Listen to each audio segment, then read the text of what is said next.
Seguimos en este programa especial junto a Esteban Sarciotto, quien es licenciado en letras y bueno, referente de estos grupos de estudio, estos interesantes grupos de estudio sobre Mario Bunge que se están gestando, que se vienen gestando desde hace años en distintas unidades académicas, universidades de la República Argentina. Qué interesante que se estudie a Mario Bunge. Y hay otros aspectos para resaltar, Esteban, más allá de lo que veníamos charlando respecto a este gran filósofo argentino de trascendencia mundial. Sí, la verdad que es una persona que se convirtió durante muchos años en una figura pública muy relevante, no solamente en el país. Él, por ejemplo, tuvo muchísimos doctorados honoris causa en otros países, un lugar donde fue muy bien recibido, fue siempre muy bien recibido en todo el mundo, ¿no? Pero un lugar donde, por ejemplo, fue muy bien recibido es en España. Siempre, si uno busca en internet, se va a encontrar con un montón de entrevistas, un montón de doctorados honoris causa. Él, de hecho, recibió el premio Príncipe de Asturias, que lo da, me parece que es la corona española. Bueno, es un premio que se da en España, más allá del detalle de quién lo da, pero bueno. Y también tuvo, yo creo que eso también tiene que ver con otro tema que, bueno, vamos seguramente a tocar después, que es la difusión de su obra, que se dio en el habla hispana, es muy importante, y bueno, también en otros países, pero sobre todo en el habla hispana. Así que además de ser porque además, o sea, si uno se pone a pensar, normalmente los filósofos modernos al Sí, menos, sí. no siempre son figuras públicas. Hay, hay casos muy resonantes, ¿no? Tipo Sartre en los años 60 y 70 era una figura pública muy importante. En general la vida intelectuales, que es un concepto muy amplio, ¿no? El de intelectual. Pero si uno se pone a pensar, si yo te digo, no, bueno, un doctor en física que además se dedica a semántica de la física y hace filosofía de la ciencia, y uno en principio dice, es una persona que está encerrada en un claustro académico. No es para nada el caso de Mario Bunge, seguramente algo que él también buscaba, pero fue realmente una figura pública. Fue un ejemplo para muchos, yo me cuento entre ellos. Pero con esto no quiero decir, cuando digo que él lo buscó y cuando digo que fue una figura pública, no quiero decir que hizo ni filosofía barata ni protagonismo, digámoslo así, berreta. No es que quiso figurar, no quiero decir eso para nada, todo lo contrario. Un ejemplo que puedo contar, y ya de alguna manera nos vamos metiendo en el otro tema, es que si bien él se fue del país, él siempre volvía. Lo hizo durante muchos años, hasta que no pudo más físicamente. Es decir, el único motivo por el que dejó de venir fue porque tenía un problema físico y no podía, le resultaba muy incómodo subirse a aviones y todo el ajetreo, porque ya tenía más de 90 y tantos. Es decir, siempre volvió. Yo, por ejemplo, asistí a todos los seminarios que organizaba en la Facultad de Ciencias Exactas y Naturales de la UBA, que los organizaba anualmente, e invitaba a mucha gente, eran libres y gratuitos, podía ir cualquiera a escucharlo. Algunas de esas charlas están grabadas, creo que todas. Además visitaba universidades, iba a donde básicamente uno lo convocara. Yo, de hecho, sin conocerlo, lo convoqué y me dijo que sí, digamos, era una... Sí, sin Una persona saber, abierta, ¿no? sumamente. La razón por la que yo conozco a Mario Bunge, por qué lo conocí personalmente, fue porque un día le envié un mail. Eso fue todo. Encontré un mail de él, sabía que estaba en la Universidad McGill, encontré su mail institucional y le escribí y me contestó, literalmente al otro día. O sea, no es que tardó 3 semanas y me atendió una secretaria que luego se excusó y me tuvo 3 meses. No. Él al otro día, incluso luego me mandaba cosas desde su mail personal. O sea, una completa, digamos, en ese sentido, eh, cero estrellita, ¿no? 100% terrenal, accesible, en especial con la gente que tenía interés en leer su obra, en hablar, en charlar, pero nada, muy sencillo. Simplemente le escribí, le dije que me interesaba su obra, le conté que así y me escribió. Una persona generosa, teniendo en cuenta que ya era renombrado mundialmente, ¿no? No es que esto que vos decías, no es, en todo caso, si tenía bronce era porque se lo habían dado otros. Si tenía brillo era porque otros hablaban de él, ¿no? No estaba preocupado él tanto por mostrar el brillo, sino por tratar de avanzar y ser mejor científico, ser mejor filósofo. Claro, yo otra anécdota que me acuerdo es con un amigo que tengo, un mexicano, que se llama Silvio. Cuando estuvo en México, Mario Bunge también, él también se acercó. Yo creo que le llevó una botella de mezcal, una cosa así, y Mario lo recibió como, ah, bueno, gracias, siguió charlando. Y no estaba rodeado de un grupo, estaba ahí como uno más. Claro, Lo claro. abordabas como si fuera un profesor, uno va a curso y vas y le haces una pregunta. Exactamente igual el trato.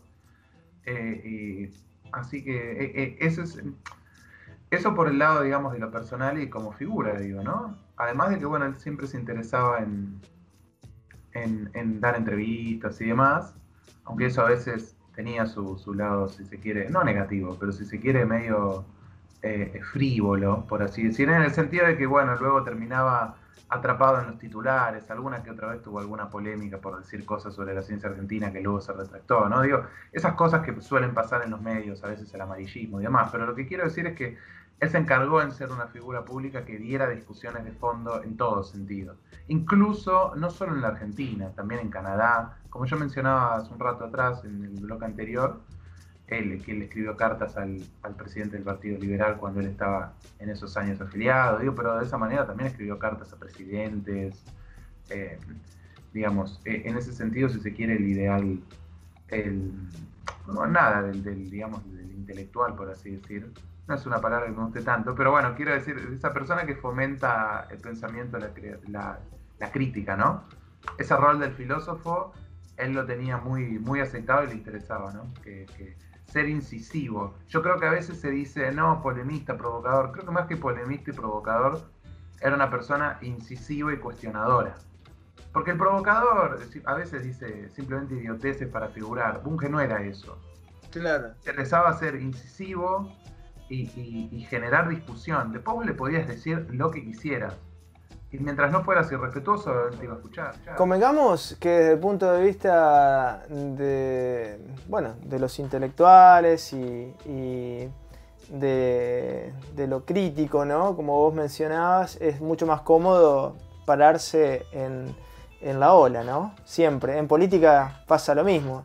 Siempre la comodidad tiene sus beneficios. Lo que pasa es que en la ola no avanzás. La ola generalmente es la comodidad, ¿no? De estar en el medio bueno, de esa contención, ¿no? Colectiva. Elogios, ¿no? Exacto. Las lisonjas. Sí, no, nada que ver, nada que ver. Eh, no era para nada su interés. También incluso, creo que eso también es interesante ahora que estamos mencionando esta cuestión. Volviendo un poco a lo que te decía antes, fíjate que si bien era un académico que escribía realmente en la academia, escribía papers, publicaba en las principales editoriales científicas, manejaba muchos registros. Es muy frecuente a veces que uno se encuentre con un especialista que no puede salir del registro de especialista y es incapaz de la divulgación. Mario, uno puede leer de libros donde se mete en temas sumamente específicos de una materia y se puede poner a hablar de cualquier otra cosa en libros de divulgación. El valor de la divulgación también era algo que a Bunge le interesó fomentar.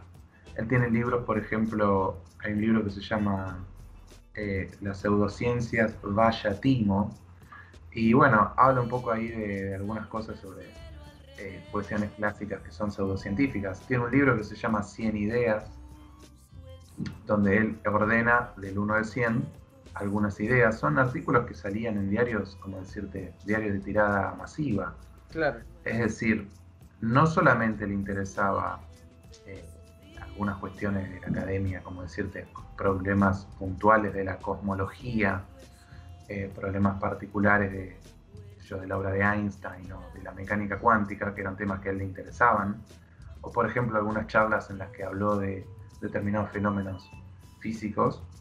También hablaba de cuestiones que no tenían nada que ver. Por ejemplo, él tiene un artículo que está muy lindo donde él habla de una experiencia que tuvo cuando fue preso, y cuenta un compañero de celda que tuvo, por ejemplo. Es una historia hermosa, la pueden buscar, se llama Dedos Brujos. Entonces, digamos, manejaba un registro muy amplio, o sea, le interesaba la masividad, pero no por ello dejaba de ser un académico que también conociera bien su expertise. Claro. Esteban, es interesante hablar sobre esto que mencionábamos, los grupos de estudio, y eso está entroncado con el legado de Mario Bunge, ¿no? En una Argentina que desde 1983 a esta parte no termina de arrancar, hay que decirlo, porque venimos, nos falta un norte, realmente no tenemos un proyecto de país. Se habla de democracia, es saludable que no hayan interrupciones, golpes de Estado, es saludable que se juzguen a aquellos que violaron los derechos humanos, al terrorismo de Estado. Ahora bien, Argentina no tiene un norte, y esta falta de planificación, esta falta de metas colectivas, esta falta de entendimiento entre todos los sectores que deben entenderse dentro de una comunidad para llevar adelante lo que es un país. Bueno, esto se nota, ¿no? Y esto está entroncado directamente, lo decíamos al principio, con el pensamiento de Bunge, porque no es casualidad que inclusive en este sistema político, desde el 83 en adelante, el posmodernismo entra a tallar muy fuertemente en sus propios actores, en sus propios expositores, y se deja de lado el pensamiento científico, la planificación. Esto me imagino que también es parte de las discusiones que se dan en estos grupos de estudio, que bienvenidos sean, ¿no? Sí. Una cosa que, ahora que lo pones digamos, con ese tono, para él era un tema de preocupación. Yo le propongo a toda la audiencia que lo lean, porque lo explica mucho mejor que yo, y que lean a otros especialistas que lo conocen mucho más que yo en algunos temas, ¿no? Digo, siempre es importante señalar eso. Pero una cosa que a él le importaba mucho que el debate público estuviera fundamentado en el pensamiento científico. Digo, para retomar un poco lo que vos decís. Porque cuando uno dice, bueno, ¿cuál debe ser el rumbo? ¿Qué tipo de políticas tomar? Y demás. Ahí es inevitable preguntarse, por ejemplo, bueno, uno se pregunta sobre un programa económico. Bueno, pero ¿qué tipo de programa económico? Y ahí cuando uno empieza a preguntar, ahí es donde empiezan a aparecer los que te dicen algunas recetas que, como bien decía Mario Bunge, no hay que caer en eso, porque eso no tiene nada que ver con la realidad, es un dogma. No, o sea, y ahí es donde viene la importancia, porque si no parece una cosa que está en el aire, ¿no? Pero cuando uno, una cosa no, digo, bueno, no, está bien, la filosofía de la ciencia, bueno, sí, ¿qué es, no? Pero cuando uno lo baja a tierra y uno dice, bueno, ya en los años 80 Bunge decía, estas recetas que se creen que se pueden universalizar para todos los países, entonces no funciona. Y bueno, eso es un debate súper actual, uno prende la tele y lo ve. Una persona como Mario Bunge hubiera salido en la tele, si hubiera seguido en la Argentina y demás, yo no tengo duda de que le hubiera dicho en la cara a varios, pero ustedes lo que están proponiendo es absolutamente obsoleto, absolutamente pseudocientífico, no funciona en ningún lugar, por ejemplo.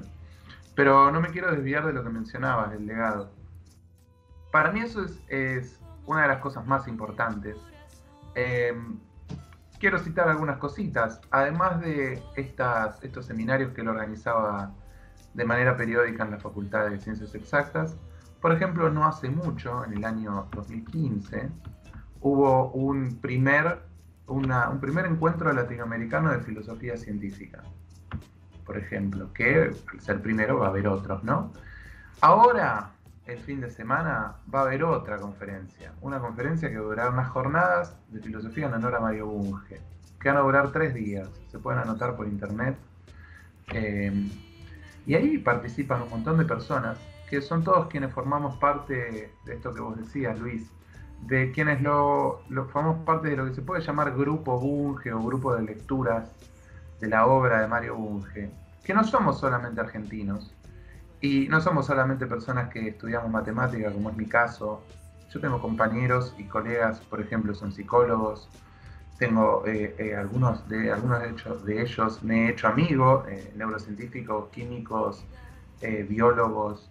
El principal traductor de la obra de Bunge, Rafael González del Solar, se dedica a las ciencias naturales, por ejemplo. Claro. Gustavo Romero, que es físico.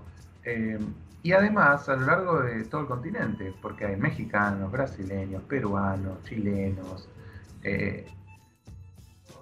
Además son grupos, esto es importante decirlo, no sé si lo aclaraste, pero son grupos abiertos. Grupos abiertos de Facebook. Claro. Cualquier persona se puede integrar, digamos. Sí. Son grupos, no sé si estamos en otras redes sociales, yo sé que estamos en Facebook seguro. También hay un grupo incluso de WhatsApp. Y esta charla que yo les estoy comentando es en Google Meet. O sea, es algo todo muy, muy amplio y somos muchos. Ahora somos un montón. Antes era un grupo más chico. También se han metido curiosos, ¿no? Algún que otro provocador también se metió.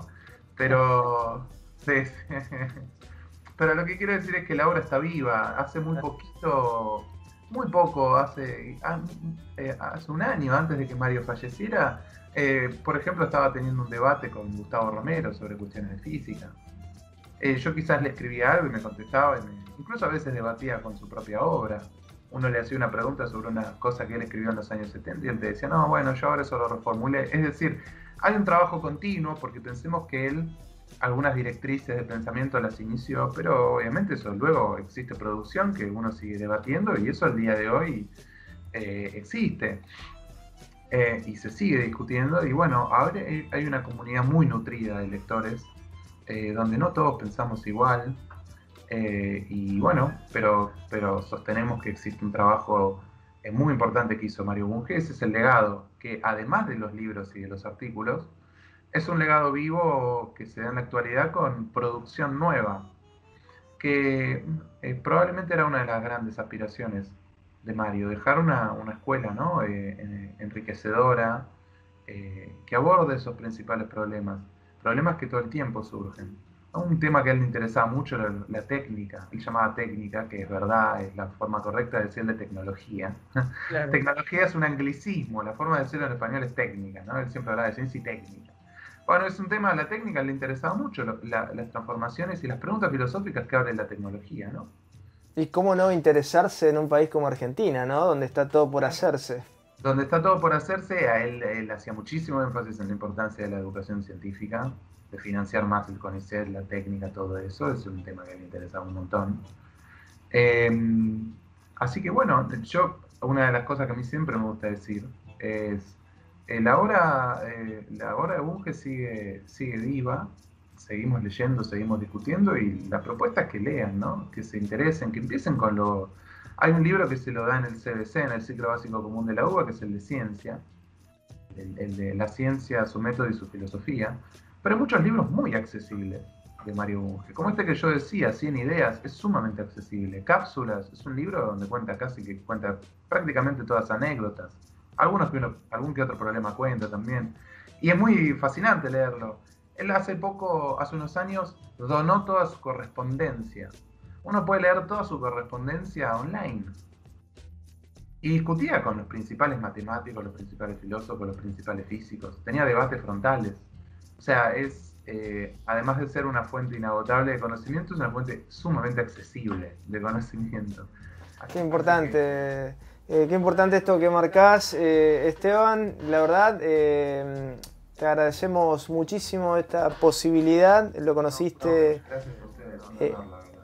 a Mario Bunge, que es un producto nato de la educación pública en la República Argentina. Eso es algo que hay que decir, porque una personalidad de trascendencia mundial. Estamos hablando quizás del mejor filósofo de habla castellana del mundo, como lo llamaban en España, no lo decimos nosotros, Mario Bunge. Y bueno, ojalá, hablando de legado, su obra cada vez tenga mayor trascendencia en las universidades cuando se vayan quedando atrás todos estos personalismos y miserias que algunas mezquindades. Mezquindades que siempre existen, ¿no? Pero bueno, ojalá la grandeza de Mario Bunge vaya instalándose más allá de estas pequeñeces. Esteban, muchísimas gracias, la seguimos en otro momento. Muchísimas gracias, Luis, un gustazo. Hasta aquí llegamos en este punto de partida especial sobre Mario Bunge. Nos volvemos a encontrar el próximo lunes a las 22 en Canal 2 Veo de Cable Video Digital. Hasta entonces.